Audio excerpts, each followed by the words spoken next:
مقصود اصلی حاصل. اب جب یہ بن گئی تو بسا اوقات ہوتا کیا ہے، جو خرابی کہاں سے پیدا ہوتی ہے وہ یہاں سے پیدا ہوتی ہے کہ تنظیم کو مقصد بنا لیا جاتا ہے. مقصد تھا اللہ، کام، اللہ کا دین، اللہ کی رضا، اخلاص کے ساتھ. مقصد وہ تھا. بعد میں تنظیم مقصد بن گئی. جو میری تنظیم میں ہے وہ میرا ہے، جو میری تنظیم سے باہر ہے وہ میرا نہیں ہے.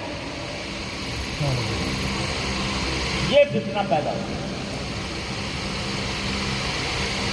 اور افسوس سے کہنا پڑتا ہے کہ اس فتنے نے مسلمان کو لڑا دیا. قتل و غارت گری تک نوبت آ گئی، مار پیٹ تک نوبت آ گئی. بنگلہ دیش میں جو واقعہ پیش آیا، خون کے آنسو انصاف ہوتا ہے.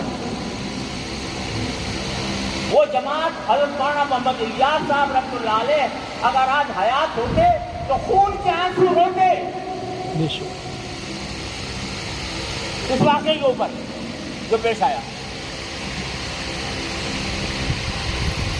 انہوں نے تو کوئی نہ ان کو امارت کی خواہش تھی، نہ ان کو شورا کی خواہش تھی، نہ ان کو کسی اور تنظیم کی خواہش تھی. وہ کام لے کر آئے. اگر تنظیمیں بٹ گئی، تنظیم بٹ گئی، بٹنے دو.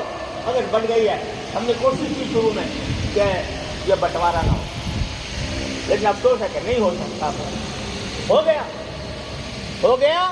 تو اب بتاؤ تنظیم مقصود ہے یا کام مقصود ہے؟ ایک بات کہو مجھ سے، بتاؤ. اللہ اکبر، نعرہ تکبیر، نعرہ تکبیر. کام مقصود ہے یا کسی خاص جماعت کے ساتھ منسلک ہونا مقصود ہے؟ کام مقصود ہے، کام. اگر کام مقصود ہے تو خدا کے لیے تفریق بٹاؤ. بے شک.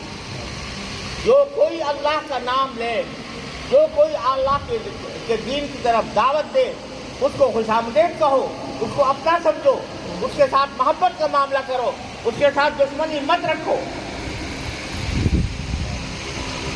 کیا اس بنا پر لڑو گے؟